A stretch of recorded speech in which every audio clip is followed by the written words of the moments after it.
insyaallah sesaat lagi akan kita mulai bersama talaki ilmu akidah yang berkaitan dengan syarah HPT bab iman bagian ketuhanan yang ditulis oleh Ustadz Wahyudi langsung. Alhamdulillah beliau sudah hadir bersama kita untuk bisa melanjutkan pertemuan kita yang ketiga. Mungkin bisa kita mulai seperti itu ya. Bismillah. Assalamualaikum warahmatullahi wabarakatuh. Innal hamdalillah nahmaduhu wa nasta'inuhu wa nastaghfiruh wa na'udzu billahi min shururi anfusina wa min sayyiati a'malina. Man yahdihillahu fala mudilla lahu wa man yudlilhu fala hadiya lahu. Asyhadu an la ilaha illallah wa asyhadu anna Muhammadan abduhu wa rasuluh la nabiyya wa la rasula ba'da amma ba'du. Baik, puji syukur kita haturkan kepada Allah Subhanahu wa taala yang telah memberikan nikmat, rahmat dan hidayah sehingga pada pertemuan sore waktu Mesir atau malam waktu Indonesia Barat kali ini kita bisa diberikan kesehatan, diberikan waktu yang luang sama-sama dalam rangka menuntut ilmu. Thalabul ilmi mendapatkan istifadah atau manfaat dari apa yang akan disampaikan oleh Ustadz Wahyudi Sarjo Abdurrahim pada pertemuan sore kali ini. Kedua kalinya sholawat beriring salam kita haturkan kepada junjungan kita baginda Nabiullah Muhammad sallallahu alaihi wasallam, suri tauladan kita yang kita harapkan dan semoga kita semua selaku umat Islam mendapatkan syafaatnya di hari kemudian. Amin ya rabbal alamin. Baik, Ustadz Ustazah, Iwan Ahwat yang berbahagia, alhamdulillah akhirnya kita sampai pada pertemuan ketiga Talaki Ruwaq Azhar Bashir yang diselenggarakan oleh PCI Mesir. Kami sampaikan terima kasih atas kehadiran Ustadz Ustazah Bapak Ibu dalam pertemuan sore kali ini. Insya Allah dalam pembahasan ketiga ini setelah dalam dua pertemuan sebelumnya kita berbicara tentang Firqah An-Najiyah, Al-Firqah An-Najiyah selama dua pertemuan yang memulai dari zaman khilafah, kemudian zaman Umayyah Abbasiyah sampai juga dengan zaman Imam Abu Hasan Al-Asy'ari, begitu juga dengan Abu Mansur Al-Maturidi. Insya Allah pada pertemuan sore atau malam kali ini kita akan lanjutkan talaki ilmu akidah dari kitab Syarah HPT Bab Iman Bagian Ketuhanan, melanjutkan tentang pembahasan seputar firqah-firqah umat Islam yang diantaranya akan kita bahas sore kali ini adalah Jabariyah, tentang firqah yang pertama tentang firqah Jabariyah. Mungkin Bapak Ibu sekalian beberapa kali juga sudah pernah mendengar tentang firqah Jabariyah tersebut dan mungkin juga bertanya-tanya kenapa pembahasan ini perlu untuk dibahas sebelum nanti masuk ke bab iman bagian ketuhanan yang mana itu merupakan inti dari kitab Ustadz Wahyudi tersebut. Maka tanpa berpanjang kata lagi, untuk selanjutnya kami persilahkan kepada Ustadz Wahyudi Sarjo Abdurrahim untuk menyampaikan materi pada petang kali ini tentang firqah Jabariyah. Dan kepada Bapak Ibu sekalian yang ingin bertanya bisa menyampaikan pertanyaannya lewat chat privately kepada moderator atau dipersilahkan juga untuk menyampaikan langsung di akhir sesi tersebut. Baik, kepada Ustadz Wahyudi Sarjo Abdurrahim kami persilahkan. Monggo Ustadz.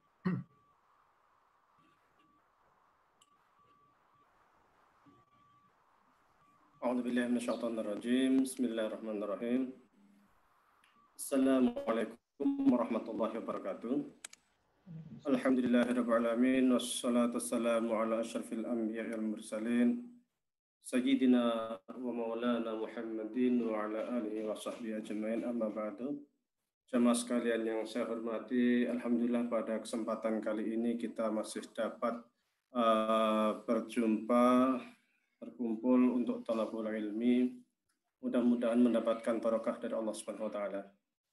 Salawat berserta salam semoga tetap tercurahkan kepada junjungan kita Nabi Allah Muhammad sallallahu alaihi wasallam.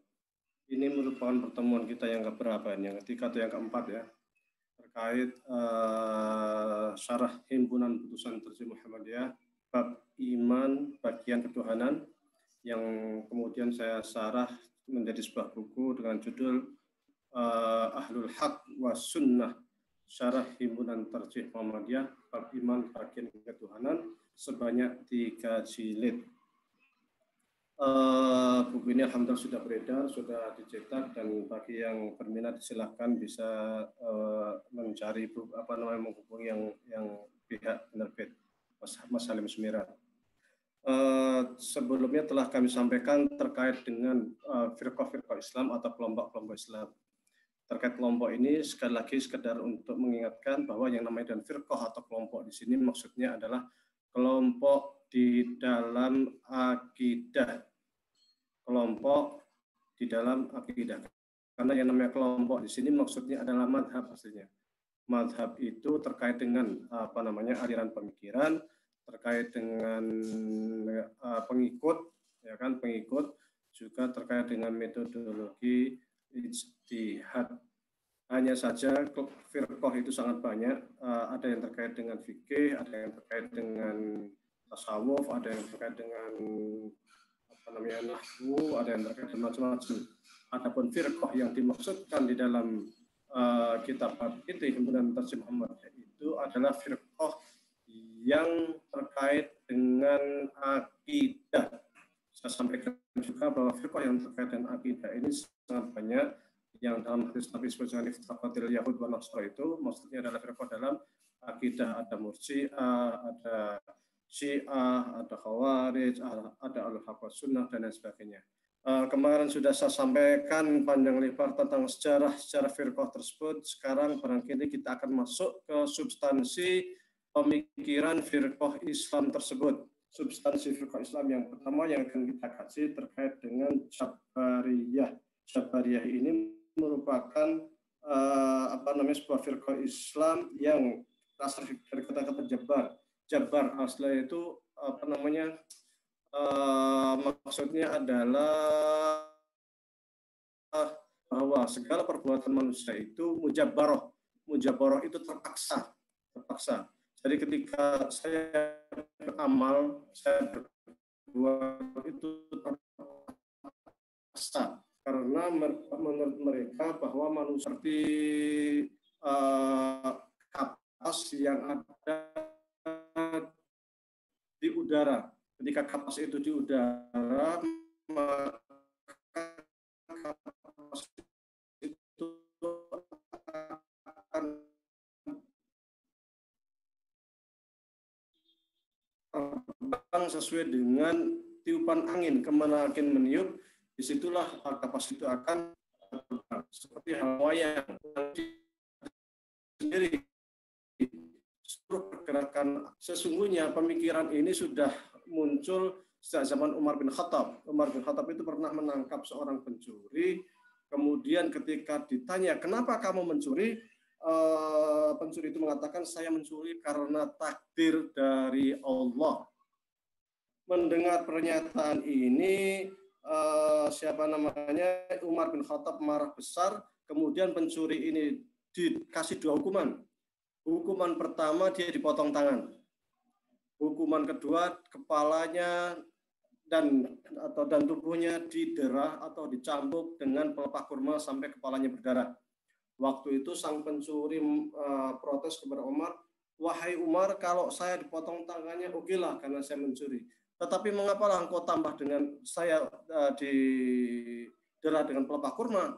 Maka jawab Umar bin Khattab, potong tangan sebagai had hukuman pencuri dan derat atau cambuk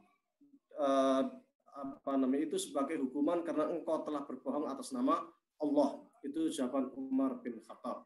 Pemikiran bahwa manusia itu mujabbaroh itu sesungguhnya berasal dari pemikiran Jahm. Pemikiran Jahm itu pada masa Bani Umayyah. Jahm bin Safwat At-Tirmidzi. Beliau itu meninggal pada tahun 128 Hijriah pada masa Bani Umayyah. Beliau itu meninggalnya di Pancung pas hari raya Idul Adha. Pada masa Bani Umayyah, khalifahnya waktu itu Marwan bin Muhammad. Dia di waktu itu ada di Kufah. Walinya atau gubernur Kufah pada waktu itu bernama Khalid bin Abdullah Al-Qusari. Jadi Jahm ini punya pemikiran yang nyeleneh sehingga dia itu asalnya sesungguhnya dari Asia Tengah, tapi kemudian belajar ke Damaskus. Di Damaskus itulah dia kemudian namanya berguru kepada Ja'ad bin Dirham. Ja'ad bin Dirham itu sesungguhnya bahwa manusia itu sesungguhnya seperti wayang. Manusia itu tingkah lakunya tidak ada yang berasal dari diri manusia, tetapi sesungguhnya semuanya dari Allah. Itu namanya Ja'ad bin Dirham. Ja'ad bin Dirham ini dulu juga sesungguhnya dia orang pintar, dia ulama pintar, ulama besar awalnya itu. Cuman kemudian dia itu di Damaskus dan dia sering berdialog dengan para pendeta. Saya tidak tahu apakah dia itu terpengaruh oleh para pendeta yang di Damaskus atau tidak. Yang jelas dia lingkungan dia itu memang lingkungan orang-orang Kristen. Ja'ad. Nah, Ja'ad ini dengan pemikiran yang dia pernah oleh Khalifah Bani Umayyah pada waktu itu diangkat menjadi guru di keraton, di kerajaan Bani Umayyah. Tapi kemudian dia mengundurkan diri dan menyebarkan pemikiran dia yang dianggap nyeleneh itu, sehingga Khalifah Bani Umayyah tidak suka dengan pemikirannya dan dia melarikan diri ke Kufah. Di Kufah inilah dia mengangkat murid namanya Jahm bin Safwan ini. Tetapi kemudian Ja'ad bin Dirham juga ditangkap oleh Bani Umayyah dan juga dihukum mati. Sebagaimana juga muridnya juga dihukum mati. Kalau siapa namanya Jahm bin Safwan ini sendiri, Jahm bin Safwan ini dia pernah juga melarikan diri sampai ke Khurasan. Khurasan itu kalau sekarang Iran, kemudian Afghanistan dan lain sebagainya, menyebarkan pemikirannya di sana. Tapi meskipun baik Jahm ataupun murid gurunya, baik Jahm ataupun Ja'ad bin Dirham, mereka sama-sama anti terhadap pemerintah Bani Umayyah. Bahkan pernah ikut perang melawan kekuasaan Bani Umayyah. Memang kalau kita lihat di dalam sejarah Bani Umayyah, sepanjang Bani Umayyah ini banyak terjadi peperangan, banyak yang tidak suka dengan Bani Umayyah. Seperti diantaranya itu adalah kaum Khawarij yang tak henti-hentinya melakukan pemberontakan, kemudian Syiah juga tak henti-hentinya melakukan pemberontakan, dan juga Ja'ad dan juga kelompok-kelompok Jahmiyah. Saya tidak tahu apakah kelompok Jahmiyah itu ketika berperang melawan Bani Umayyah itu sendiri, ataukah maksudnya atas nama Jahmiyah sendiri, kelompok Jahmiyah, ataukah bergabung dengan kelompok lain. Di dalam literatur tidak disebutkan, hanya yang disebutkan dia itu pernah melawan Bani Umayyah. Bisa jadi dia ditangkap kemudian dihukum pancung, itu bukan hanya terkait dengan pemikiran dia yang nyeleneh tadi itu, yang mengatakan bahwa manusia mujabarah, tetapi bisa jadi juga karena dia yang melawan Bani Umayyah. Kita tahu Bani Umayyah itu banyak ditentang oleh banyak terjadi pemberontakan karena mengganti sistem syura di dalam tauhid Islam pada masa Khulafaur Rasyidin menjadi sistem kerajaan. Karena sistem kerajaan ini, maka revolusi pemberontakan selalu terjadi di mana-mana. Kalau kita lihat bahwasanya pemikiran daripada Jahmiyah ini bukan hanya terkait mengenai manusia yang tidak mempunyai pilihan, tetapi juga terkait hal lain, yaitu terkait dengan sifat-sifat Allah. Bagi Jahm atau Jahmiyah itu bahwasanya Allah itu tidak mempunyai sifat. Maksudnya sifat sini kan kita kan sami'un, basirun, mutakallimun, ya kan, dan lain sebagainya. Sifat-sifat itu menurut Jahm atau Jahmiyah ini adalah bahwa dia itu bagian daripada zat Allah. Ini sesungguhnya sudah masuk ilmu kalam dan filsafat ya. Jadi antara zat dengan sifat itu adalah satu kesatuan. Saya misalkan umpamanya begini. Ada namanya itu atom, atau ada namanya itu benda. Ada namanya wujud benda. Kalau umpamanya ini adalah sebuah benda, maka benda ini sesungguhnya terdiri dari atom-atom. Nah, terdiri dari atom sehingga muncullah wujud benda. Sifat bendanya adalah warna. Warnanya umpamanya putih, kemudian kotak, ya kan? Ada 4 persegi. Ini namanya a'rad dalam bahasa Arab. A'rad atau aksiden, jadi atau wujud daripada benda. Yang namanya wujud benda, putih, kemudian ada 4 persegi dan lain sebagainya, ini tidak bisa dipisahkan daripada benda itu sendiri. Antara benda dan wujud benda dan sifat-sifat benda itu merupakan satu kesatuan yang tak dapat dipisah-pisahkan. ini kias seperti ini yang disebut dengan kias fisik atau kisah syahid al-ghaib, mereka kiaskan hal-hal yang fisik seperti ini dengan Allah Subhanahu wa taala. Menurut mereka bahwasanya antara Allah sama dengan zat Allah, dengan sifat-sifat Allah itu sungguhnya adalah satu kesatuan yang tidak dapat dipisah-pisahkan. Ketika Allah itu Sami'un Basirun, yaitu sesungguhnya zat Allah adalah Sami'un Basirun itu sendiri. Nah, ini terkait dengan pemikiran sifat. Dan kalau kita lihat sesungguhnya apa yang diutarakan oleh kelompok Jahmiyah ini mirip sekali dengan pemikiran Mu'tazilah. Karena Mu'tazilah itu juga termasuk yang menafikan sifat Allah. Mereka menganggap bahwa antara Allah dengan zat, antara Allah sebagai zat dengan sifat-sifat Allah itu, sifat-sifat ataupun asma Allah itu sebenarnya satu kesatuan yang tak terpisahkan. Oleh karena itu orang banyak tanda tanya. Sesungguhnya ada hubungan apa antara Jahmiyah dengan Mu'tazilah ini? Kalau kita lihat sesungguhnya Mu'tazilah itu kan didirikan oleh Wasil bin Atta. Wasil bin Atta itu murid daripada Hasan al-Basri. Wasil bin Atta itu punya teman karib, teman akrab namanya Amr bin Ubaid.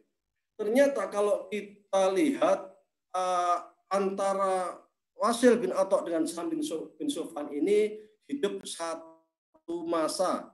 Hanya tidak ada kepastian apakah mereka berdua itu pernah bertemu atau tidak. Menurut Ibnu Murtada bahwasanya Wasil bin Atta itu pernah mengutus muridnya namanya Hafs bin Salim ke Khurasan. Nah, di Khurasan ini dia sempat tinggal di daerah yang namanya Termus. Di sana ada masjid. Di masjid inilah konon dia sering bertemu dengan Jaham. Waktu itu Jaham di Khurasan. Saya sampaikan tadi bahwa Jaham itu pernah di Khurasan. Dia karena itu bertemu dengan Jaham bin Sofwan. Nah, pemikiran daripada Hafs bin Salim ini kemudian setelah dia kembali ke Kufah, kemudian menyampaikan ide-ide dari Jaham ini kepada guruna Wasil bin Atta.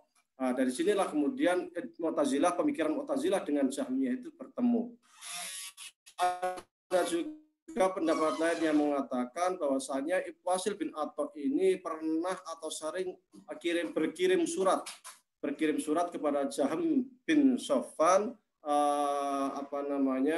berdiskusi terkait dengan urusan keagamaan, termasuk diantara dalam masalah akidah, termasuk diantaranya adalah terkait dengan persoalan-persoalan sifat-sifat Allah tersebut. Kita tahu bahwasanya pada masa dulu itu, pada masa para imam-imam mazhab, jika tempat berjauhan itu sangat biasa saling mengirim surat untuk diskusi terkait dengan pemikiran Islam. Seperti halnya risalahnya Imam Syafi'i, kitab risalah itu juga itu merupakan awalnya merupakan surat, ya kan, surat risalah yang permohonan dari seseorang untuk dibuatkan sebuah metodologi ijtihad, dan dijawablah suratnya menjadi buku. Jadi risalah Imam Syafi'i itu yang dianggap sebagai bangunan usul fikih pertama dalam sejarah Islam itu sesungguhnya adalah surat tapi jadi buku, ya, luar biasa, masya Allah ulama kita dalam. Nah, sama dengan hal ini Wasil bin Atta juga pernah kirim surat-suratan, ya kan, chattingan kalau zaman sekarang mungkin kan, pernah chattingan dengan Jaham bin Sofwan ini yang dia melalui muridnya Hafs bin Salim yang dia tinggal di Khurasan. Nah, melalui surat-suratan inilah kemudian pemikiran Jaham bin Sofwan ini masuk ke Mu'tazilah. Oleh karena itu Mu'tazilah juga termasuk kelompok yang menafikan tentang sifat Allah. Hanya saja terdapat perbedaan antara Jahmiyah dengan Mu'tazilah.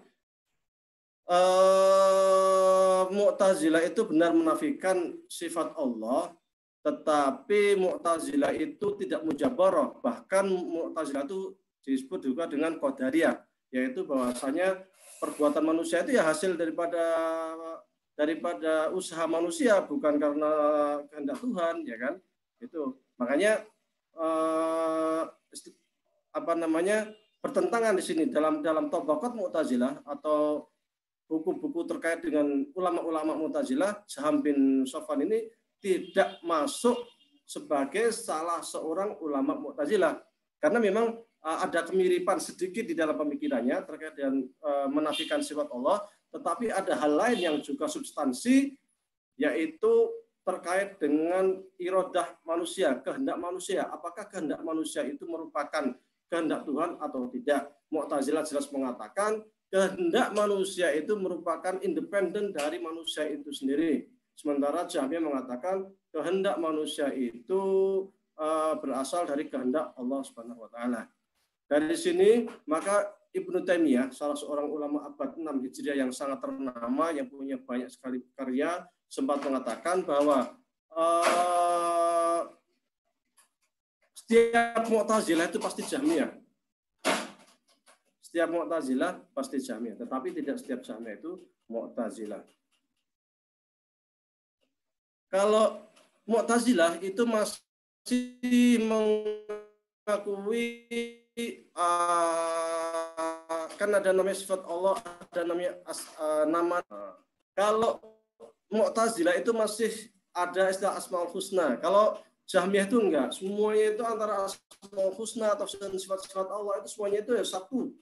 Sifatuhu wa dzatuhu. Jadi yang namanya sifat Allah itu ya zat Allah itu sendiri. Jadi satu kesatuan gitu. Kemudian juga menurut Jahm, Allah Subhanahu wa taala itu menciptakan manusia itu sama juga dengan menciptakan benda-benda lain di luar manusia. Manusia itu kan sesungguhnya terdiri dari dua hal. Yang pertama adalah fisik ini. Fisik ini nanti ada aliran darah. Aliran darah itu manusia itu nggak bisa saya darahnya tak berhenti, nggak bisa gitu. Atau jantungnya berdetak, jantung saya mau berhenti berdetak, itu nggak bisa. Atau mamanya apa istilahnya itu nafas mau berhenti nafas selama 20 jam. Karena itu merupakan kehendak Tuhan. Jadi detak jantung, aliran darah apa itu merupakan kehendak Tuhan. Yang kedua adalah roh. Wa yas'alunaka 'anir roh, itu kan roh yang ada di dalam tubuh manusia itu sendiri, yang di dalamnya nanti ada iradah ilahiyah, keinginan manusia. Nah, keinginan manusia ini apakah juga sama dengan jantung yang berdetak ataupun darah yang mengalir dalam tubuh kita, kan benda-benda lain. Nah, pertanyaannya, mengapa kok mengapa istilahnya itu Jahmiyah itu berpendapat bahwa kehendak manusia itu tidak ada, yang ada hanyalah kehendak Tuhan, karena mereka itu ingin, menurut mereka ya, ingin tanzih mutlak, tidak menyaingi kehendak Allah. Jadi ketika Allah itu qadir, ya qadir, nggak ada makhluk apapun yang qadir selain Allah. Ketika Allah itu punya sifat iradah, keberkehendak, maka tidak boleh ada hal lain makhluk apapun yang mempunyai sifat kehendak selain Allah.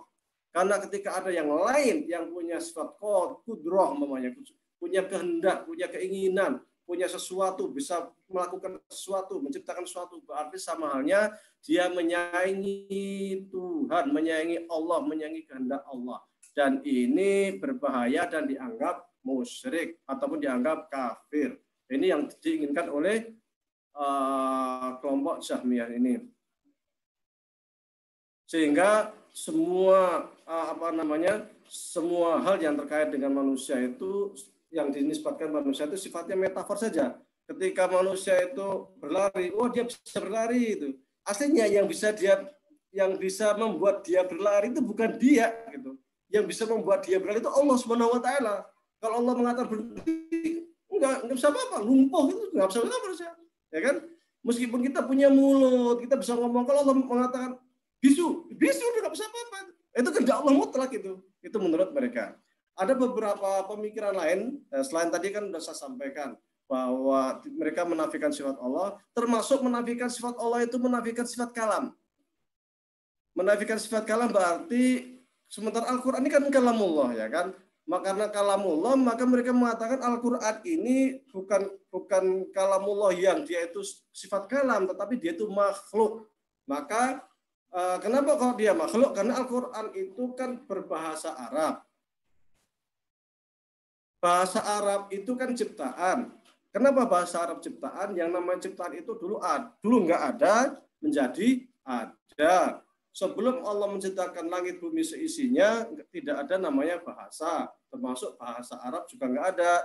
Kemudian Allah menciptakan bumi, menciptakan manusia, menciptakan bangsa Arab, muncullah bahasa Arab. Ketika muncul bahasa Arab, Al-Quran turun di Arab menggunakan bahasa Arab. Maka bahasa Al-Quran sebagai bahasa Arab tentu Al-Quran itu makhluk. Kenapa kok makhluk? Karena di dalam jurumiyah itu dikatakan al-kalamu huwa lafzul murakabu al-mufitu bil wada'i. Yang namanya kalam itu al-kalamu huwa lafzu, lafal, kata-kata al-murakab yang tersusun, al-mufid yang punya manfaat, yang bisa dipahami bil wad'i sesuai dengan kesepakatan ataupun peletakan bahasa itu sendiri.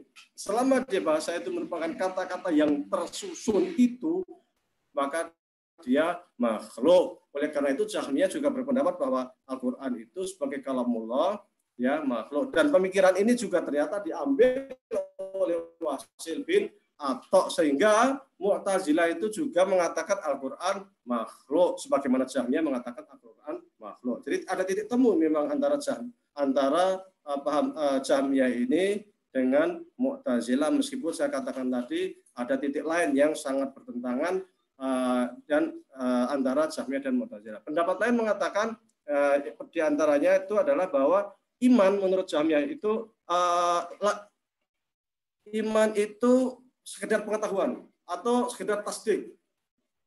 Kalau orang sudah beriman itu andai kata dia sudah bersadar, sudah beriman ya kan. Andai kata dia itu mengungkapkan kata-kata kufur apa macam-macam, itu tidak akan berpengaruh sama sekali dengan iman dia, karena iman kan hanya percaya. Nah, ini kan berbeda dengan kelompok Ahlus Sunnah wal Jamaah atau Ahlul Haq was Sunnah, di mana mereka mengatakan iman itu bukan hanya sekadar tasdik, tetapi juga diucapkan dengan lisan dan dibuktikan dengan amal perbuatan. Sehingga kelompok Ahlul Haq was Sunnah itu sering mengatakan bahwa iman itu bisa bertambah dan bisa berkurang. Iman itu bertambah ketika kita semakin amalnya semakin baik, bisa berkurang ketika amal perbuatan kita itu menurun dan maksiatnya yang semakin banyak. Bagi Jahmiyah itu nggak ngaruh. Ya namanya iman ya iman, percaya masa percaya kok bisa tambah bisa berkurang. Ya nggak ada hubungannya itu. Kalau percaya tambah dan kurang itu urusan lain, itu masalah amal, bukan iman, nggak ada hubungannya. Nah, menurut mereka seperti itu. Pendapat lain juga, pendapat Jahmiyah yang lain adalah bahwa menurut mereka kelak di akhirat itu manusia tidak akan bisa melihat Allah. Ini juga sesungguhnya mirip dengan pendapatnya Mu'tazilah. Karena ketika kita melihat Allah itu berarti kita membendakan Allah. Berarti Allah itu di tempat tertentu, di ruang waktu tertentu, ada masafah, ada jarak tertentu yang itu merupakan sifat-sifat benda. Dan mereka itu selalu menggunakan dalil la tudrikul absar, bahwa Allah itu tidak dapat diindrakan atau nampak dengan panca indera. Kemudian pendapat yang lain juga mereka menganggap bahwa surga dan neraka itu sesungguhnya tidak kekal. Bagaimana dengan dalil-dalil dalam Al-Quran yang sering mengatakan khalidina fiha? Kata-kata khalid, kalau kita buka di dalam kamus bahasa Arab, memang artinya itu bukan kekal. Khalid itu artinya masa waktu yang sangat panjang sekali. Saking panjangnya itu sehingga sering diartikan diterjemahkan dengan kekal. Padahal arti aslinya khalidina fiha itu panjang sekali. Karena di dalam Al-Quran itu sering disebutkan dengan khalidina fiha, itulah kemudian kelompok Jahmiyah mengatakan tidak kekal. Kalau kekal nanti menyaingi Allah. Allah yang kekal kan. Masa neraka surga sebagai ciptaan akan kekal kan begitu. Padahal menurut Ahlus Sunnah, Ahlul Haq was Sunnah, bahwasanya meskipun surga neraka itu ada selama-lamanya tidak akan pernah meninggal Allah. Dia muncul dari ciptaan, Allah kan tidak tercipta. Kalau surga neraka ciptaan, Allah yang menciptakan, Allah yang berkehendak bahwa dia akan ada selamanya, itu akan merupakan kehendak Allah Subhanahu wa taala. Begitu. Kemudian pemikiran lain daripada Jahmiyah itu adalah bahwa Allah itu ada di mana-mana. Annallaha mawjudun bil amkinah kulliha, istilahnya itu. Pernah Jahm bin Safwan itu ditanya tentang Allah itu ada di mana. Waktu setelah kemudian dia masuk ke rumah dia cukup lama, besoknya dia keluar menerangkan di masjidnya, tempat ngaji dia mengatakan Allah itu ya kayak angin itu. Angin itu kan ada di mana-mana. Kita bernapas dimanapun itu, inilah Allah. Itu kelompok-kelompok Jahmiyah. Dia mengatakan bahwa Allah itu ada di mana-mana sebagaimana atau seperti udara yang ada di mana-mana. Baik, saya ringkas sedikit terkait pemikiran Jahmiyah sebelum saya tutup. Yang pertama, mereka mengatakan bahwasanya manusia itu menjabarah bagaikan buih di lautan yang terombang-ambing, atau bagaikan wayang yang itu mengikuti si dalang, atau bagaikan kertas yang kena angin, mengikuti arah angin. Jadi manusia itu nggak punya kehendak apapun. Pertama. Yang kedua, mereka menafikan sifat Allah, termasuk menafikan asma Allah. Yang ketiga, mereka itu mengatakan bahwa iman itu adalah sebuah keyakinan saja, di mana maksiat ataupun apapun amal perbuatan manusia itu sama sekali tidak akan berpengaruh terhadap kuantitas iman seseorang. Yang keempat, bahwasanya di akhirat manusia itu tidak akan bisa melihat Allah karena Allah itu bukan benda. Yang kelima, bahwasanya Allah itu ada di mana-mana bagaikan udara. Kemudian ada titik temu antara Mu'tazilah dengan Jabariyah di sifat, yaitu menafikan sifat Allah yang pertama. Yang kedua, titik temunya juga terkait dengan pendapat mereka yang mengatakan Al-Quran itu makhluk. Kemudian yang terakhir adalah bahwasanya titik pertemuan itu merupakan hasil surat menyurat antara Wasil Ibnu Atha dengan Jahm bin Safwan, atau hasil dari muridnya Wasil bin Atha itu yang pernah pergi ke Khurasan dan bertemu dengan Jahm bin Safwan. Kemudian setelah dia kembali bertemu dengan gurunya Wasil bin Atha, dan pemikiran situlah kemudian pemikiran Jahmiyah itu masuk ke Mu'tazilah. Baik, ada buku yang pemikiran Jahmiyah ini sungguhnya banyak ditentang oleh kelompok-kelompok Islam. Di antaranya yang menulis buku cukup kencang mengkanter pemikiran Jahmiyah ini adalah Ibnu Qayyim. Ini ada buku judulnya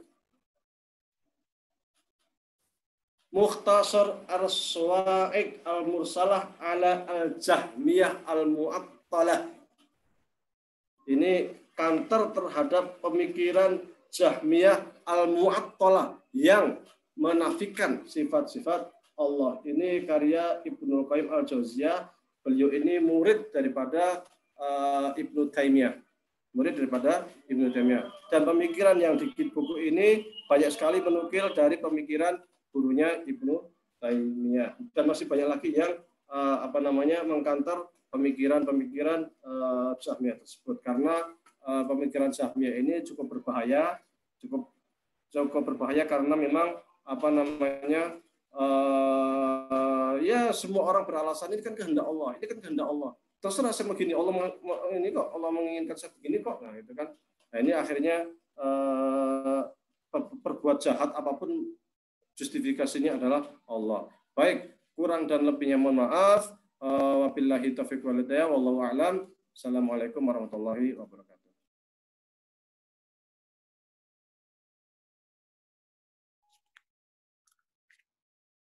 Baik, jazakumullah khairan, kami sampaikan kepada Ustaz Wahyudi yang telah menyampaikan pemaparannya pada petang atau malam hari waktu Indonesia kali ini. Alhamdulillah bersama-sama telah kita dengarkan kurang lebih ya sekitar ada 30-40 menit beliau berbicara di pertemuan ketiga kali ini tentang salah satu firqah dalam Islam, utamanya tentang firqah akidah atau mazhab akidah yang memang ya tidak hanya ada satu ataupun dua, dan beliau memulai dengan Jabariyah yang terus kemudian dikaitkan dengan salah satu mazhab yang lain juga, yang yaitu Jahmiyah, yang memang pada banyak hal terdapat banyak kesamaan. Bahkan disampaikan juga tadi salah satu pendiri Mu'tazilah yang sama-sama kita tahu, Wasil bin Atha, melakukan surat menyurat dengan salah satu tokoh Jahmiyah dan berbicara banyak hal tentang persoalan akidah. Saya rasa sudah jelas tadi banyak beliau menyampaikan tentang pertemuan kali ini. Sekarang memasuki sesi diskusi atau tanya jawab kepada Bapak Ibu jamaah ustazah yang ingin bertanya, kami persilahkan. Namun perkenankan saya membacakan untuk pertama yang sudah menyampaikan pesan melalui fitur chat. Langsung ya Ustaz Wahyudi, di sini ada Wawan dari PCM Situ Raja Sumedang. Assalamualaikum warahmatullahi wabarakatuh. Sangat mengapresiasi adanya pengajian yang khusus membahas HPT sehingga sedikit paham mengenai pandangan Muhammadiyah tentang akidah. Kemudian pertanyaannya, siapa yang dimaksud dengan ahlul bid'ah dalam HPT?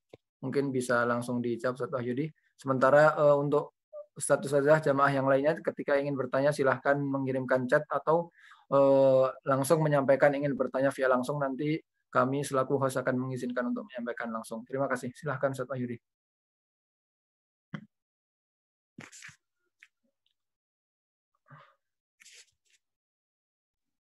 Baik, di dalam HPT bab iman memang di bagian belakang ya, sebelum penutup di bab iman itu disebutkan terkait dengan ahlul bid'ah.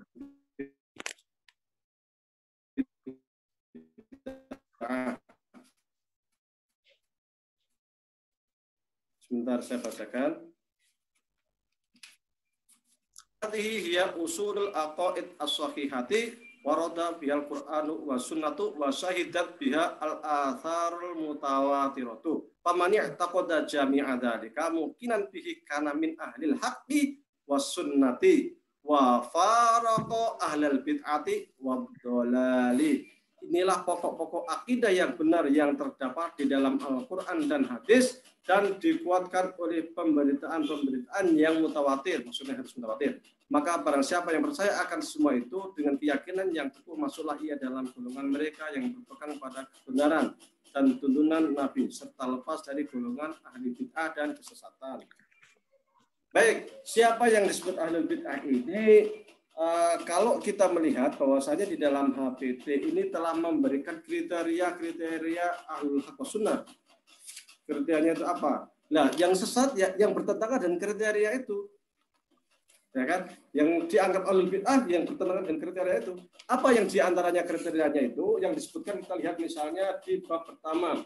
Amma ba'du fa innal firqatan najiyata minas salafi ajma'u al-i'tiqad bi anal alam kullahu hadithun. Sukses kelompok yang apa istilahnya itu? Yang selamat dari golongan salaf. Para ulama salaf itu bersepakat bahwasanya satu alam raya itu sifatnya hadithun, makhluk atau ciptaan. Ini siapa itu? Para filosof. Satu, berarti para filosof waktu itu dianggap sebagai sesat, dolal, dan ahli bid'ah. Kenapa? Karena mereka menganggap bahwa alam raya ini qadim. Alam raya ini sifatnya ada dengan adanya Allah. Jadi kalau kita lihat matahari ya kan, kemudian ada sinar. Antara sinar dengan matahari ini tidak ada jeda. Antara Allah dengan makhluk ini nggak ada jeda. Jadi kenapa? Karena Allah itu pertama khalik. Yang khalik itu kan pencipta. Allah ada yang langsung tercipta alam raya itu. Sifatnya itu fight bil fight. Ada Allah, ada alam raya. Maka mereka mengatakan alam raya itu sifatnya qadim. Cuma bedanya antara apa bedanya qadimnya Allah dan qadimnya alam raya? Kalau Allah itu sebagai ilah ula. Sebab pertama, alam raya itu menjadi sebab kedua. Jadi alam raya itu ada bergantung kepada adanya Allah. Kalau Allah nggak ada, alam raya itu nggak akan pernah ada. Tetapi nggak bisa dibalik. Allah tidak bergantung pada alam raya, nggak bisa dibalik. Tapi alam raya itu ada karena adanya Allah. Tapi munculnya alam raya itu sifatnya ilah tanya atau musabbab daripada ilah al-ula, daripada keberadaan Allah Subhanahu wa taala. Sehingga mereka mengatakan alam itu qadim. Alam raya itu bukan makhluk. Keberadaan makhluk tetapi sifatnya qadim. Alam raya itu makhluk tapi sifatnya qadim karena dia itu ilah al-tsaniyah dari ilah al-ula. Mereka menyebut Allah itu sebagai ilah ula, sebab pertama. Kemudian alam raya itu ilah tsaniyah atau sebab kedua, ilah tsaniyah sebab kedua. Ini pemikiran dari siapa namanya? Ibnu Sina, pemikiran dari Al-Farabi, dan pemikiran-pemikiran ini sesungguhnya diambil dari pemikirannya Aristoteles, salah seorang filsuf Yunan. Dan pemikiran Aristoteles itulah kemudian berkembang ke para ulama Islam, Ibnu Sina dan sebagainya.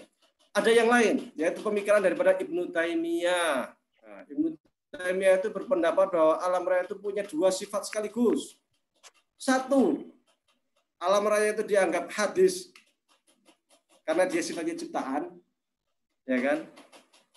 Yang kedua, menurut Ibnu Taimiyah, alam itu qadim karena dia itu ada sesuai dengan kehendak Allah dan dia sudah ada di dalam ilmu Allah. Nah, jadi Allah itu sudah punya apa istilahnya itu pengetahuan tentang alam yang otomatis alam itu langsung ada itu. Jadi pemikiran Ibnu Taimiyah itu agak ini lah.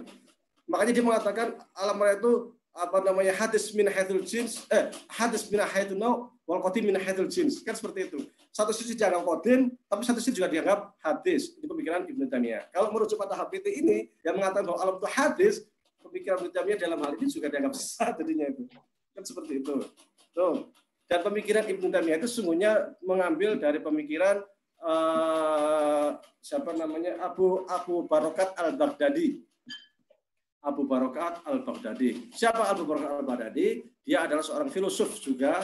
Konon sebelum dia masuk Islam, dia itu sebelumnya adalah seorang filosof Yahudi, tapi kemudian dia masuk Islam. Wallahu alam.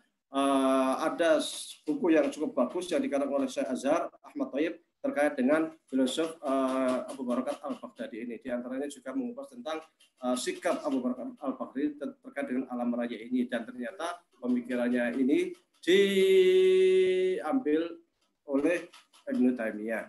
Ada pendapat lain dari Ibnu Rus. Ibnu Rus itu juga tidak mengatakan alam itu qadim mutlak, juga tidak mengatakan alam itu hadis mutlak, sehingga dia mengatakan min haitsus zaman. Nah, min haitsus zaman, alam itu dari sisi zaman waktu, alam itu ya hadis, tapi min haitsu apa dia bilang itu? Dia alam itu ya qadim. Jadi pemikirannya Ibnu Taimiyah, Ibnu Rus, kemudian Abu Barokat al-Baghdadi itu ada pertalian. Jadi Allah itu ada, alam raya itu nggak ada sama sekali. Kemudian Allah kun fayakun, Allah ciptakan alam raya, menjadi adalah alam raya ini. Adik, kalau Allah nggak mau menciptakan raya, terserah Allah kan. Allah punya hak prerogatif lah, punya hak inilah. Mau menciptakan alam raya itu nggak terserah Allah lah. Karena alam ini sifatnya ciptaan. Jadi keberadaan alam raya, wujudnya alam itu nggak wajib. Tapi imkanul wujud. Mungkinul wujud itu maksudnya adalah sesuatu yang keberadaannya itu mungkin ada. Mungkin itu terserah Allah. Allah mau mengadakan ada, nggak mengadakan ya nggak ada. Nah, seperti itu. Kalau melihat kriteria ini, jadi pemikirannya siapa para filosof, pemikirannya Ibnu Taimiyah, pemikirannya Abu Barokat al-Baghdadi, pemikirannya Ibnu Rus menjadi sesat. Seperti itu. Yang pertama, kriteria pertama. Makanya di sini jelas sekali dikatakan bi anal alam kulau hadisun khalaqahu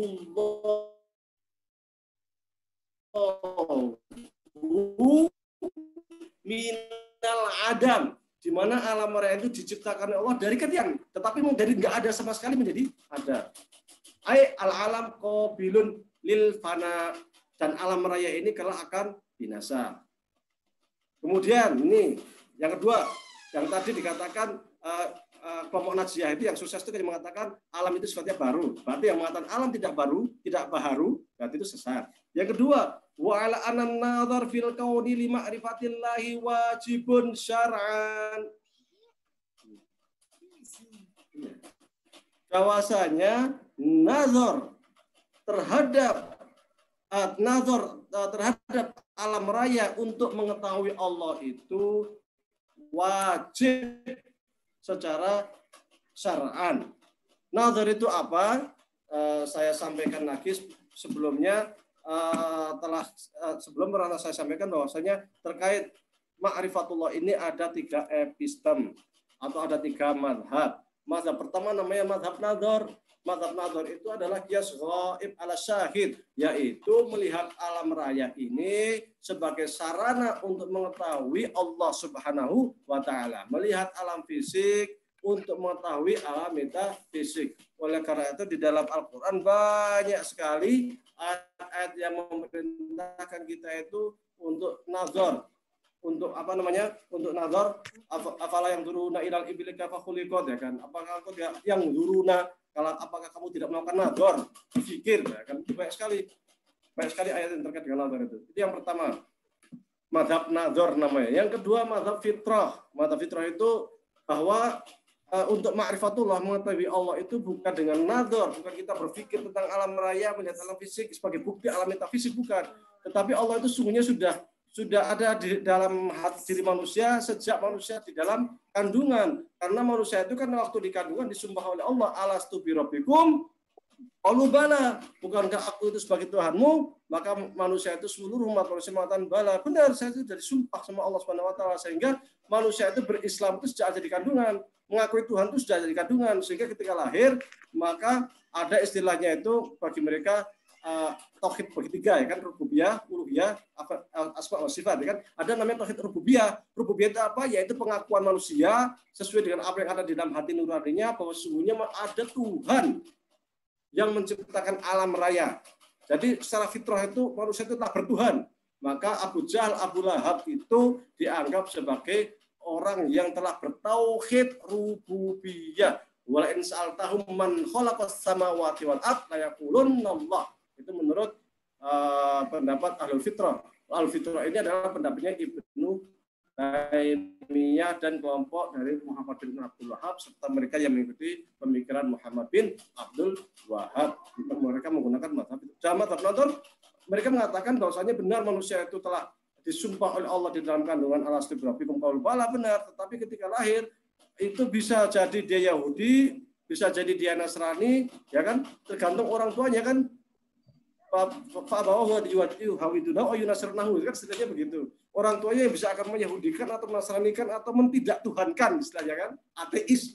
Bisa aja itu tergantung lingkungan. Karena manusia itu sangat terpengaruh oleh alam lingkungan ini sebagaimana disebutkan di hadis tadi, maka diperlukan untuk mengembalikan jati diri manusia yang dia itu percaya sama Tuhan. Caranya gimana? Ya dengan nazar itu. Nazar itu apa? Di manusia suruh berpikir bahwa sungguhnya di balik alam raya itu pasti ada Tuhan yang menciptakan alam raya. Itu yang kedua. Yang ketiga, mazhab irfan. Mazhab irfan itu atau epistem irfan mengatakan bahwa Allah itu diketahui dengan lau, dengan hati, dengan torikot, dengan apa istilahnya itu, semedi lah atau apalah gitu kan. Dan intinya itu dengan wijdan, torikot sufiah. Ya. HPT jelas mengatakan wa anan nador. Jadi lima ma'rifatillah. Jadi untuk ma'rifat Allah, mengatakan Allah itu dengan nador, bukan dengan madhab fitrah atau bukan dengan madhab irfan. Berarti madhab fitrah itu menurut HPT itu berarti sesat dan bid'ah. Yang madhab fitrah itu siapa? Ibnu Taimiyah dan Muhammad bin Abdul Wahab, Wahabiyah. Nah, ini kalau sesuai HPT ya. Ini saya menyampaikan apa yang ada dalam HPT. Itu yang kedua. Yang pertama tadi terkait dengan alam raya hadis, itu berarti pandangannya para filosof. Yang kedua terkait dengan nador. Nador itu apa namanya? Kita menggunakan nador dan tidak menggunakan mata fitrah atau irfan. Wa anan nador, dan Ibnu Taimiyah itu sangat anti dengan nador. Bahkan dianggap nador itu sesat. Oleh karena itu Ibnu Taimiyah dalam kitab Dar'ut Ardil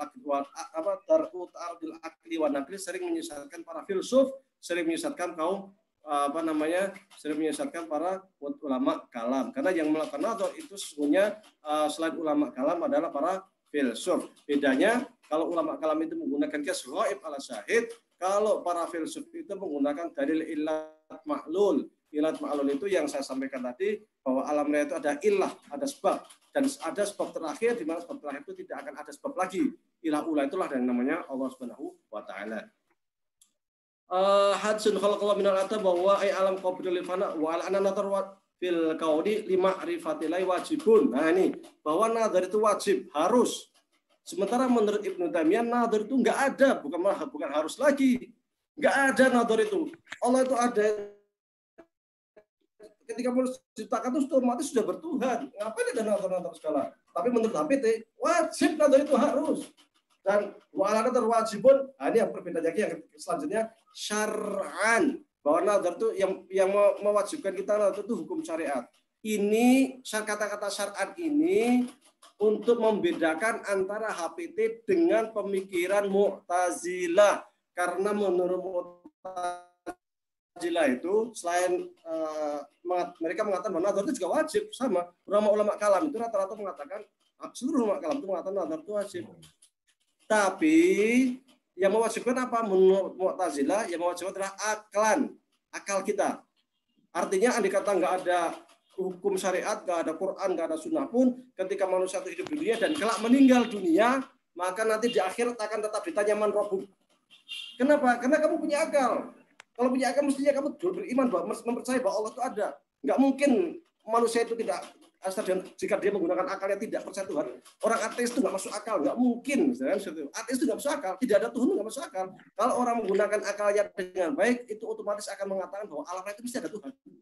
Makanya kelas Aristoteles yang di Yunani sana itu mengatakan ada Tuhan, dan Tuhan itu nggak boleh dua, Tuhan itu harus satu, kata Aristo, ya kan begitu. Dan lain sebagainya. Jadi yang disebutkan di sini cukup banyak, tetapi setidaknya dari yang paragraf pertama itu satu, anak alam hadis itu mengkantor para filsuf, yang kedua yang juga mengkantor pemikiran Ibnu Taimiyah yang mengatakan alam itu qadim dan hadis sekaligus, ataupun Abu Barakat Al-Baghdadi atau Ibnu Rus, ya kan. Kemudian nazar itu wajib, dan bagi yang tidak nazar berarti sesat, gitu aja kan. Dan yang wajib adalah aklan, syar'an berarti Mu'tazilah sesat dan lain sebagainya. Itu diantara yang dianggap oleh HPT sesat. Jadi sesuatu yang tidak sesuai dengan kriteria yang disebut oleh HPT ini berarti mereka ahlul bid'ah wad dhalal. Yang sesuai dengan HPT inilah yang disebut sebagai ahlul haq was sunnah. Hanya perlu digarisbawahi bahwa sesat itu beda dengan kafir. Orang sesat itu bisa jadi pikirannya salah gitu. Kan, atau bisa jadi istiadatnya salah kan gitu. Kalau kafir kan jelas, kafir itu berarti dia ingkar terhadap al-umur minad-din bid-darurah, prinsip-prinsip dasar agama. Ketika seseorang itu ingkar terhadap prinsip-prinsip dasar agama, berarti dia itu kafir, orang yang tidak percaya bahwa sholat wajib, bahwa puasa itu wajib, bahwa haji itu wajib, itu kafir. Bahwa orang yang tidak percaya Allah, malaikat, kitab, rasul itu kafir jelas. Tetapi kalau sekedar pemikiran dan dia masih percaya dengan rukun Islam dan rukun iman, percaya dengan prinsip-prinsip dasar agama, berarti masih termasuk dengan ahlul qiblah, berarti dia masih muslim. Wallahu a'lam. Baik, terima kasih. Jazakumullah khairan kami sampaikan kepada Ustadz Wahyudi yang telah menyampaikan jawabannya. Pertanyaan yang cukup menarik seperti itu ya. Jadi satu pertanyaan namun bisa dijawab sampai kurang lebih 15 hampir 20 menit.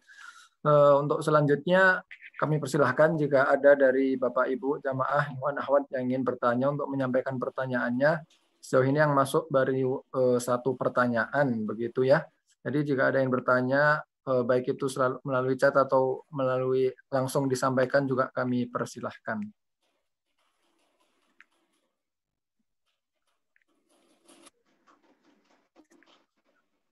Mungkin sambil menunggu seperti itu, barangkali ada yang sedang menuliskan pertanyaannya atau mungkin ingin bertanya tapi belum sempat menyampaikan, perlu kiranya kami selaku moderator juga menyampaikan.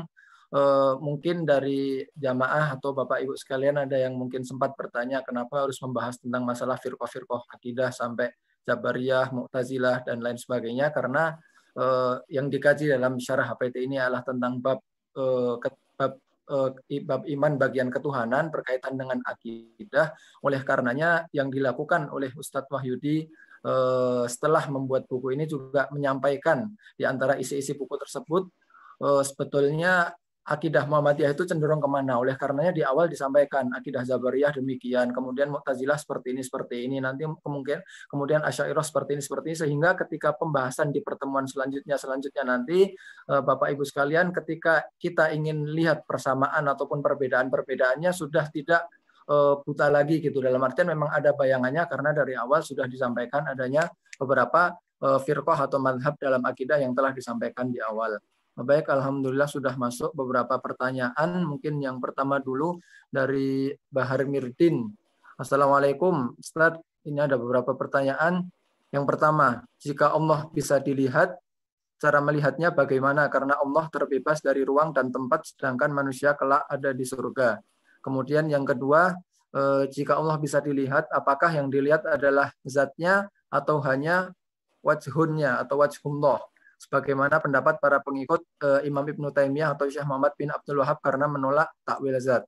Kemudian yang ketiga atau yang terakhir, mengapa golongan-golongan sesat yang dimaksud yang disampaikan Ustaz Wahyudi tadi ada sekitar 2 atau 3 tidak sampai kafir, sedangkan mereka banyak menyelisihi bahkan menolak ayat termasuk tentang sifat-sifat Allah yang ada dalam Al-Quran dan hadis mutawatir dalam akidah.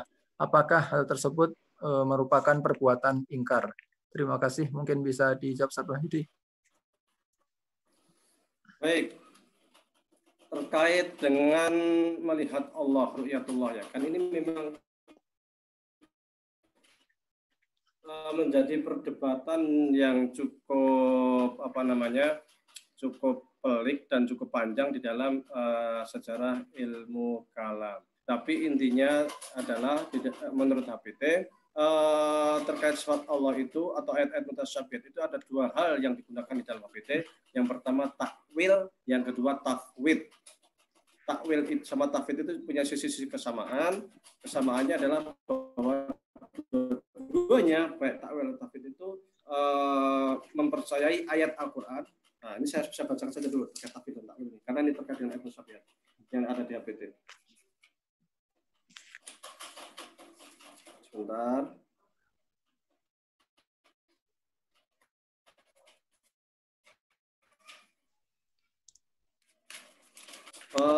Wa syartu sihhatil i'tiqad fi dzalik alla yakuna fi syai'in yamusut tanzih wa uluwil maqam al-ilahi an musyabahatil makhluqina fa in warada ma yuhimu dhahiruhu dzalika fil mutawatir wajabal i'radu anhu bit taslimi lillahi fil ilmi bima'nahu ma'al i'tiqadi bi anna adh-dhahira ghairul muradi aw bi ta'wilin taqumu alaihi al-qara'inu al-maqbulatu.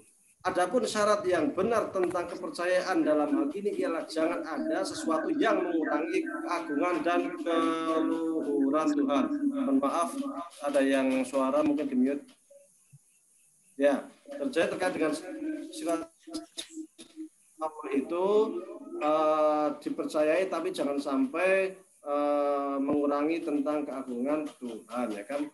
Dengan mempersamakannya dengan makhluk, sehingga andai kata terdapat kalimat-kalimat yang terkesan pertama, maksudnya terkesan menyamakan Allah dengan makhluk, seperti yadullah fawqa aydihim, tadi kan tangan Allah di atas tangan mereka, ya kan?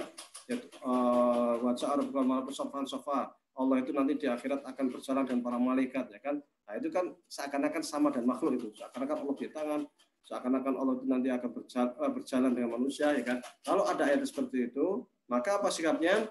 Meskipun berdasarkan berita yang mutawatir, nah ini kan berita mutawatir tuh, bahwa Allah wajah Rabbuka wal malaku saffan saffan. Ini Al-Qur'an. Al-Qur'an itu mutawatir. Yatullahi fawqa aydihim. Ini Al-Qur'an. Al-Qur'an itu mutawatir.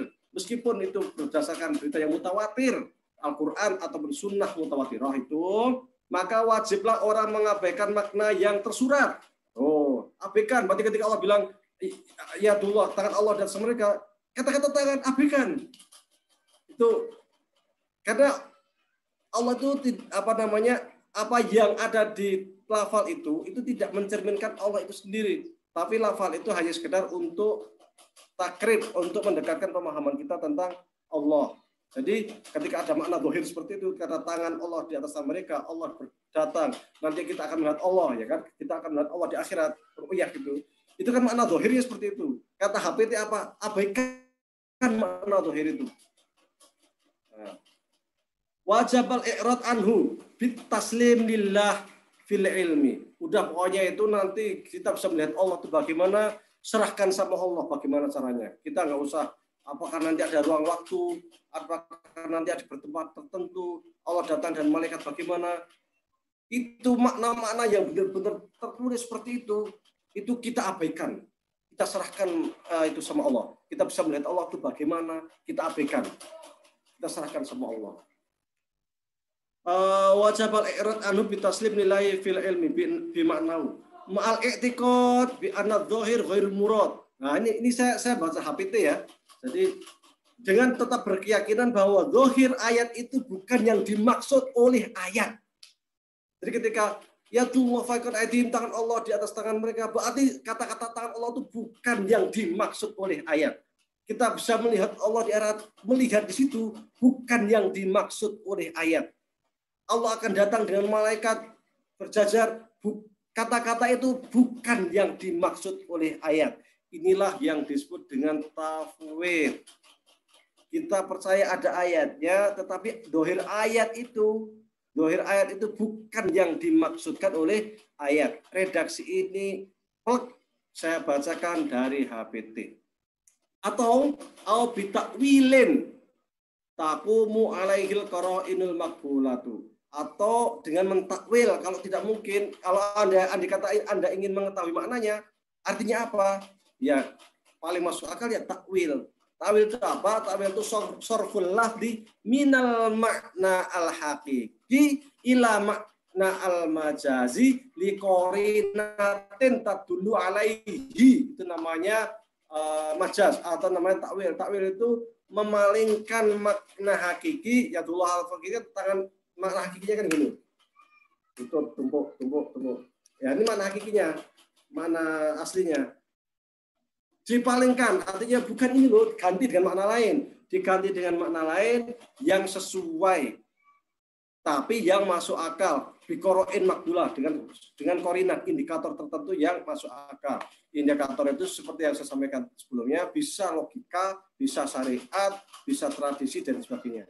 Yang jelas, dia secara logika itu bisa diterima dan tidak menafikan atau tidak apa istilahnya itu, tetap kita itu tanzilillah mutlak, tetap kita itu mensucikan Allah Subhanahu wa taala. Jadi seperti itu. Terkait bagaimana kita melihat Allah, kalau kita berpedoman pada HPT itu memang kita akan bisa melihat Allah. Tetapi makna melihat bagaimana macam-macamnya itu kita nggak usah masuk ke sana. Kalau bisa ditawil kan sulit ditakwil di sini sebenarnya. Jadi kita serahkan saja sama Allah nanti. Dan ini pernyataan ini sesungguhnya adalah pendapat dari mazhab Asy'ari. Seperti juga disebutkan dalam Al-Ibanah itu disebutkan tentang ru'yatullah di bab tertentu. Oke, itu terkait dengan ru'yatullah ya. Yang selanjutnya terkait apa lupa saya. Ya. Selanjutnya tadi terkait ini.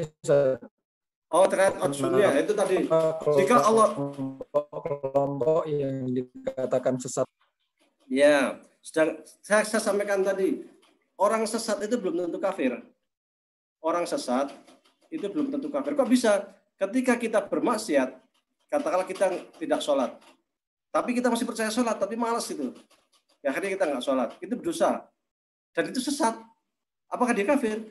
Nggak kafir. Kecuali dia mengatakan sholat itu tidak wajib. Berarti kalau dia mengatakan sholat nggak wajib, maka dia kafir. Atau gini, dia bermaksiat, dia minum khamr. Ketika seseorang minum khamr, itu sesat karena dia bermaksiat. Apakah dia kafir? Enggak, dia enggak kafir itu. Nah, contoh lain, dia mencuri. Kan mencuri itu sesat. Tapi apakah dia kafir? Enggak kafir. Inti kafir itu ketika seseorang ingkar terhadap hal-hal prinsip di dalam agama, ingkar terhadap rukun iman, ingkar terhadap rukun Islam, maka dia kafir. Tetapi selama dia itu tidak ingkar terhadap rukun Islam, tidak ingkar dengan rukun iman, maka dia tetap muslim. Maka saya sampaikan tadi, Ada namanya usulul akidah, prinsip dasar akidah. Usulul akidah ini terkait dengan rukun Islam dan rukun iman. Semua kelompok Islam tidak boleh berbeda. Ketika ini berbeda, kafir langsung. Tetapi ada furu' akidah, cabang-cabang ilmu akidah. Ya, cabang-cabang di antara tadi itu yatullah fawqa aydihim, ayat-ayat mutasyabihat terkait dengan Al-Qur'an makhluk atau bukan, apakah manusia punya kebebasan mutlak atau enggak, dan sebagainya. Itu kan terkait dengan furu' akidah, dan itu terkait dengan ijtihad ulama, tidak sampai kepada derajat kafir. Mungkin sesat atau ahlul bid'ah. Wallahu a'lam. Baik, terima kasih Ustaz Wahyudi yang telah menjawab. Mungkin ini ada beberapa, sudah banyak pertanyaan yang masuk, tapi ada yang ingin menyinggung yang barusan disampaikan oleh Ustaz Wahyudi barusan. Apakah yang dimaksud ahlul bid'ah tersebut menurut Muhammadiyah termasuk ahli neraka sebagaimana dalam itu 10 bid'atin dolalah wa kullu dolalatin finnar. Itu mungkin nanti bisa ditanggapi lebih dulu. Kemudian pertanyaan selanjutnya, Assalamualaikum. Saya ingin bertanya, jika punya saudara yang beragama Buddha, apa boleh ikut kajian Islam? Terima kasih. Sekaligus satu lagi, Ustaz, biar nanti langsung dijawab karena cukup banyak pertanyaan yang masuk.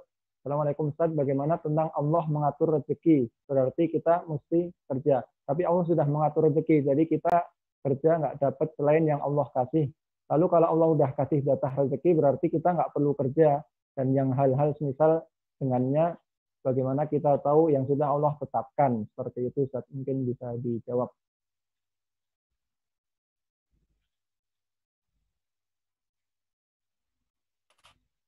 Ternyata banyak pertanyaan ini. Baik, terkait kullu bid'atin dolalah wa kullu dolalatin finnar. Ini sering kita dengar di mimbar-mimbar. Istilah kullu bid'ah dolalah itu, jadi kalau dolalah, kalau bid'ah tadi hal lain ya. Istilah bid'ah ini sebenarnya juga ulama juga macam-macam, tidak satu pendapat setelah bid'ah itu. Bid'ah itu arti aslinya itu kan sebenarnya menambah-nambah dalam urusan agama. Bid'ah itu atau mengurangi atau apa, mengutaati hal-halnya badi'us samawati wal ard, artinya ikhtara'a badi'us samawati wal ard.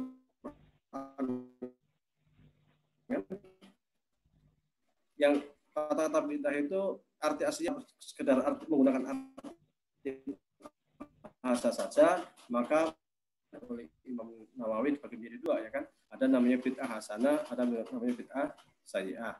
Bid'ah hasanah itu seperti pendapat Umar bin Khattab ketika sholat tarawih terpencar-pencar kemudian digabung menjadi satu, daripada terpencar-pencar sholat tarawih setiap orang sendiri-sendiri. Cuma Rasul kan sholat tarawih bareng-bareng kan cuma 2 kali.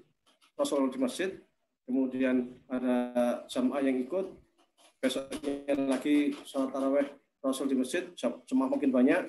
Yang ketiga, jamaah sampai meluber sampai luar masjid, Rasul nggak sholat jamaah tarawih, tapi sholatnya di rumah. Besoknya siapa bilang, kenapa kok ini kok nggak ke masjid ya wahai Rasulullah? Rasulullah bilang, ya saya sebenarnya tahu kalian tuh menungguin saya, cuman kalau saya jamaah nanti takut khawatir. Setelah itu selama Ramadan setiap tahun itu nggak ada sholat tarawih kok di masjid itu. Sholat tarawih itu di rumah masing-masing. Sampai zaman Umar ya sholat Umar.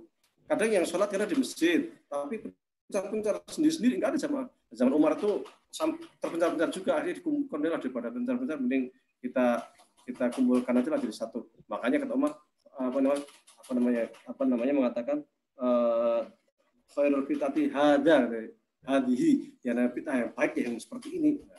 Itu pernyataan Umar sendiri itu. Dari situlah namanya kemudian Imam Syafi'i dan Mazhab Syafi'i mengatakan ada namanya bid'ah hasanah itu, yaitu hal-hal yang tidak menambah sesungguhnya, tetapi melaksanakan sesuatu yang sesuai dengan syariat Islam.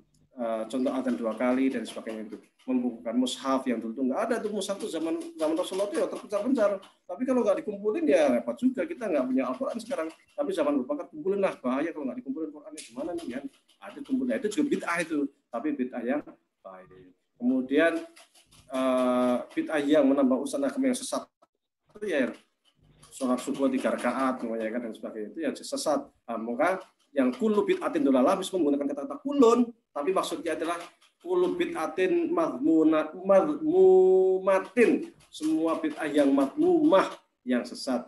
Karena terbukti ada juga bid'ah-bid'ah yang enggak madmumah kan, ada bid'ah-bid'ah yang dilakukan oleh sahabat, dan dalam hadis dikatakan ashabi kan nujum, sahabat itu bagaikan apa? Bintang. Bi ayyihim iqtadaitum ihtadaitum. Siapapun sahabat itu yang engkau ikuti, sambil merem jangan ambil Ali, Utsman, Abu Bakar, siapa lagi, Ibnu Umar. Nah, sebenarnya siapa aja pasti sahabat akan memberikan petunjuk kepadamu. Makanya kata Rasul, ikutlah aku wa khulafa'ir rasyidin mahdiyyin, dan ikutlah para khulafa'ir rasyidin yang mereka itu selalu mendapatkan petunjuk. Dan enggak, apa yang dilakukan sahabat itu ya kadang yang melakukan hal baru yang tidak dilakukan Rasul. Seperti saya kata tadi, adzan 2 kali zaman Utsman, pembukaan mushaf zaman Umar bin Khattab, Abu Bakar, mengumpulkan sahabat jadi satu, ya kan, zaman Umar itu enggak pernah dilakukan, yang enggak dilakukan oleh Rasulullah secara multazam, secara kontinu, ya kan, tapi dilakukan oleh para sahabat beliau. Makanya itu disebut dengan bid'ah, tapi yang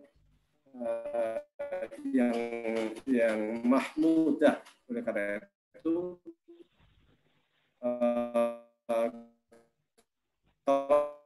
ditanya apakah semua bid'ah itu masuk neraka,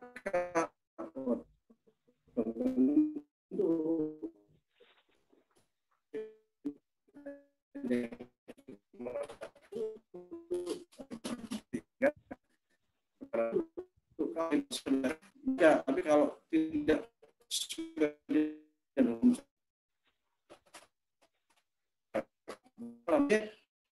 adalah madmumatin,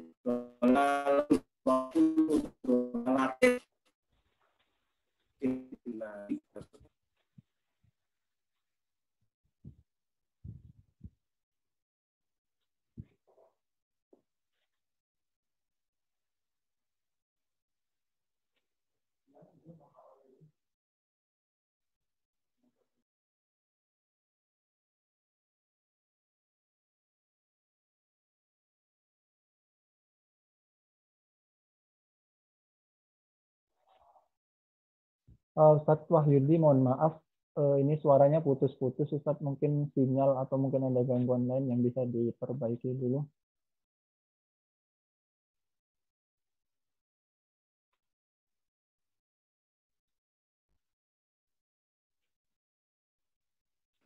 Mohon maaf internetnya mendadak.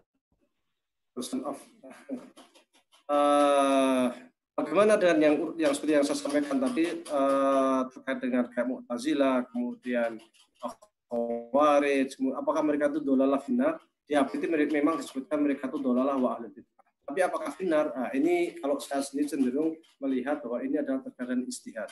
Terkadang istihad, fa in asaba falahu ajroni wa in akhta'a falahu ajrun wahid. Kalau dia benar berarti dia dapat pahala, tapi kalau dia salah maka dia satu pahala. Kita tidak bisa mengatakan mereka itu ahlul bid'ah dan kemudian oleh karena mereka ahlul bid'ah maka mereka masuk neraka. Kita tidak bisa mengatakan seperti itu. Biarlah kita serahkan persoalan ini kepada Allah SWT.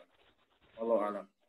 Oh, terkait yang kedua, terkait orang Buddha, orang yang ini, silahkan saja siapapun boleh belajar Islam. Bahkan bisa jadi mereka itu orang Buddha, Hindu dan sebagainya itu ketika mereka mempelajari Islam bisa jadi menjadi sebuah sarana bagi mereka untuk masuk Islam. Mudah-mudahan Allah a'lam. Kemudian yang terkait masalah Allah sudah mengatur rezeki, tapi kita harus wajib bekerja, itu Ustaz. Baik, memang yang namanya rezeki itu menjadi urusan Allah, ya kan? Menjadi urusan Allah. Tetapi manusia itu diberi, ini paham Ahlussunnah wal Haq ya, menurut HPT ya. Tapi Allah itu memberikan kita itu sifat ikhtiariyah. Sifat ikhtiariyah itu apa? Sifat untuk kita bisa memilih. Meskipun rezeki itu telah ditentukan oleh Allah. Kalau manusia itu tidak memilih, wah itu benar kan? Dan kami tunjukkan pada manusia itu dua jalan. Jalan Allah katakan itu. Kalau dia itu tidak memilih untuk mengambil, yang akan terambil. Umpamanya ini, saya kasih contoh sederhana aja. Saya duduk, ya kan? Di depan saya itu ada makanan banyak sekali enak-enak gitu kan. Ya kalau saya diem aja saya nggak akan kenyang. Tapi kalau saya berusaha, saya datang mendekati, saya ambil rezeki, ya kenyang saya. Gitu. Jadi ada iradah, ada keinginan usaha kita untuk mengambil rezeki itu. Ini contoh, itu kan rezeki kan macam-macam. Sama juga dengan hal-hal yang terkait dengan pekerjaan kita. Kalau kita tidak berusaha untuk mencari kerjaan, ya susah gitu. Kecuali begini, apa namanya? Yang jelas usaha itu harus, doa itu harus. Adapun hasil itu Allah yang ngatur. Karena kalau kita bertakwa itu, wa may yattaqillah yaj'al lahu makhraja wa yarzuqhu min haitsu la yahtasib. Karena kalau kita itu senantiasa bertakwa kepada Allah itu akan memberikan rezeki dari tempat yang kita itu nggak kita sangka-sangka. Tapi kalau bertakwa itu orang berusaha, orang bertakwa itu. Kalau dia ngirim taqos atau setelah duduk di rumah, itu kadar ketakwaannya juga dipertanyakan. Karena Allah itu memerintahkan kita untuk berusaha. Bahkan ketika habis sholat Jumat, kan sholat Jumat wajib. Pada kudat satu, kan? Kalau kamu sudah fantasir fil ardi wa tabghil fatilah, kan? Maka kamu ayo menyebar ke setelah dari masjid satu tempat, kalian menyebar ke penjuru dunia untuk apa? Untuk mencari rezeki. Jadi mencari rezeki itu hukumnya apa? Wajib. Itu perintah Allah banyak sekali di Al-Quran kita untuk diperintahkan untuk mencari rezeki itu. Itu hukumnya wajib. Kalau kita tidak mau mencari rezeki, kita berdosa gitu. Karena tidak tidak mengikuti perintah Allah yang kita itu berusaha untuk mencari rezeki. Artinya ketika rezeki itu sudah ditentukan oleh Allah, tetapi kita tidak mau berusaha, maka kita tidak akan pernah mendapatkan rezeki tersebut. Kalau kita udah usaha dan kita bertawakal kepada Allah dan kita bertakwa kepada Allah, maka Allah insya Allah akan memberikan yang lebih baik daripada yang kita usahakan. Bisa jadi kita kesini usaha ke usaha tertentu, tapi ternyata dari sana itu Allah membuka pintu lain. Oh, kamu nggak di sini. Dapat informasi dari teman. Oh, di sana itu lebih bagus. Pekerjaannya gajinya lebih gede. Akhirnya dia pindah ke sana kan. Oh, enggak, di sana itu lagi. Ya, bisa jadi seperti itu. Atau dia pas kelaparan, ada teman yang datang. Oh, ini ada makanan saya kasih. Dapat rezeki min haitsu la yahtasib. Dan itu sering terjadi. Dan saya sendiri mengalami beberapa kali dalam kondisi terpepet, ada rezeki datang yang kita sendiri tidak pernah menyangka. Kalau ada yang ngetuk ngasih duit, ada yang ngetuk ngasih apa gitu, ada aja. Itu udah urusan Allah. Yang penting kita berusaha. Wallahu a'lam. Baik, terima kasih jawabannya Ustadz Wahyudi. Selanjutnya mungkin ada 2 pertanyaan terakhir seperti itu ya, sudah masuk. Namun sebelumnya ada juga yang sempat bertanya, apakah ada notulensi dari kajian online ini? Mungkin perlu kami sampaikan untuk selanjutnya bahwasanya sebagaimana disampaikan di awal dan di pertemuan-pertemuan sebelumnya, insya Allah Talaki Ruwaq Azhar Bashir ini semuanya, baik dari ilmu akhlak, ilmu hadis, ilmu sejarah, dan yang lainnya, insya Allah ada siaran ulangnya di YouTube channel PTI Muhammadiyah Mesir. Jadi yang ingin memurojaah bisa ditengok di channel YouTube PTI Muhammadiyah Mesir. Jangan lupa juga mungkin di subscribe seperti itu. Namun terkait masalah notulensi juga akan kami angkat juga dalam website resmi PTI Mesir, yaitu mesir.muhammadiyah.id. Nanti mungkin bisa ditengok dalam website tersebut. Selanjutnya Ustaz, pertanyaannya, Assalamualaikum, Ustaz pernah mengatakan bahwa Syiah tidak kafir, hanya saja sesat. Padahal rukun iman mereka berbeda dengan yang diajarkan Nabi Muhammad SAW. Rukun iman mereka hanya ada 5, tauhid nubuwah, imamah, al-adl, al-ma'ad, dan seterusnya. Lalu syarat minimal untuk bisa tetap disebut sebagai seorang muslim atau mukmin itu percaya atau beriman kepada apa saja, dan ada berapa aspek. Syukron. Itu yang pertama. Dan pertanyaan terakhir cukup panjang dari Isfatoni. Di dalam buku jilid 1 disebutkan bahwa warga Muhammadiyah perlu mendapatkan pemahaman yang benar mengenai ikhtilaf yang ada di kalangan muslim, yakni dengan cara mendudukkan perkara. Apakah khilafnya berada di ranah akidah atau di ranah fikih? Perbedaan di ranah akidah bisa mengeluarkan dari Islam, sementara perbedaan di ranah fikih tidak sampai mengeluarkan dari Islam. Sampai di sini saya bisa paham. Namun di pernyataan selanjutnya disebutkan bahwa menghadapi segala khilafiyah yang ada, warga Muhammadiyah perlu rujukan yang jelas dan tegas, sehingga bisa melihat mana yang sesat, mana yang ahlul bid'ah, dan mana yang kafir. Pertanyaannya, apakah terminologi sesat, ahlul bid'ah, dan kafir ini sudah menjadi kesepakatan para ulama bahwa sesat belum tentu kafir, dan ahlul bid'ah belum tentu kafir juga. Kemudian juga kalau memang ada perbedaan, apa konsekuensi muamalat ketika di dunia dari beberapa terma yang ada di atas. Terima kasih. Saya dijawab, silahkan. Baik, ini ada dua pertanyaan yang cukup panjang. Yang pertama terkait Syiah. Syiah itu banyak firqah, banyak kelompok. Ada yang hulu. Kalau yang hulu ini kafir.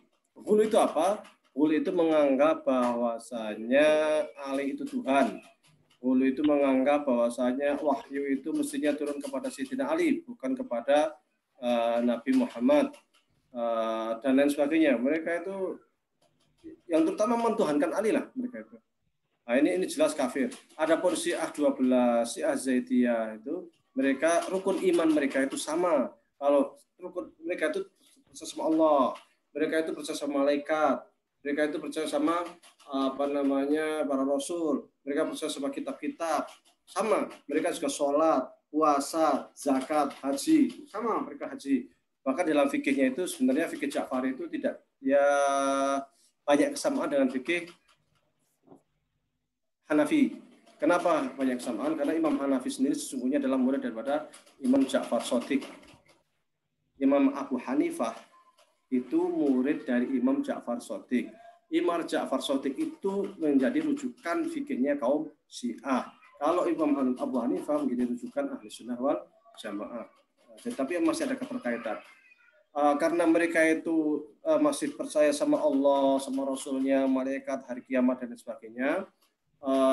Kemudian mereka juga bersyahadat, syahadatnya sama, cuman ada tambahan Ali waliullah, itu nggak, istilahnya tambahannya tidak mengurangi lah, karena apakah Ali dianggap wali ataukah Ali dianggap sebagai imam, apakah Ali dianggap sebagai sahabat, itu kan sebenarnya tidak berpengaruh terhadap akidah itu, tapi hanya kepercayaan aja. Seperti halnya kita menganggap apa Gus Dur itu wali atau bukan, ya kan? Kalau sebagian mengatakan Gus Dur itu wali, ya. Apakah kemudian syahadatnya orang NU sesat karena menganggap Gus Dur wali? Ya enggak juga, kan sama aja dengan paham Syiah yang menganggap Ali itu wali, ya. Sehingga dalam azan itu asyhadu alla ilaha illallah, asyhadu anna muhammadar rasulullah, asyhadu anna aliyan waliullah, kan ada alinya disebut azan, bahwa Ali itu waliullah, walinya Allah. Tapi meskipun dianggap wali itu kan azan sendiri kan sifatnya kan sebenarnya kan sunnah, ada silakan azan, silakan enggak azan itu. Artinya standar iman itu, standar daripada dia kafir atau enggak, seperti yang saya sampaikan tadi berulang-ulang, selama dia itu beriman kepada Allah, Rasulnya, percaya sama rukun iman, percaya sama rukun Islam, berarti dia muslim. Selama tidak, berarti dia tidak. Selama dia tidak percaya sama rukun Islam, rukun iman, berarti dia kafir. Itu ada standar yang sederhana. Ada Syiah seperti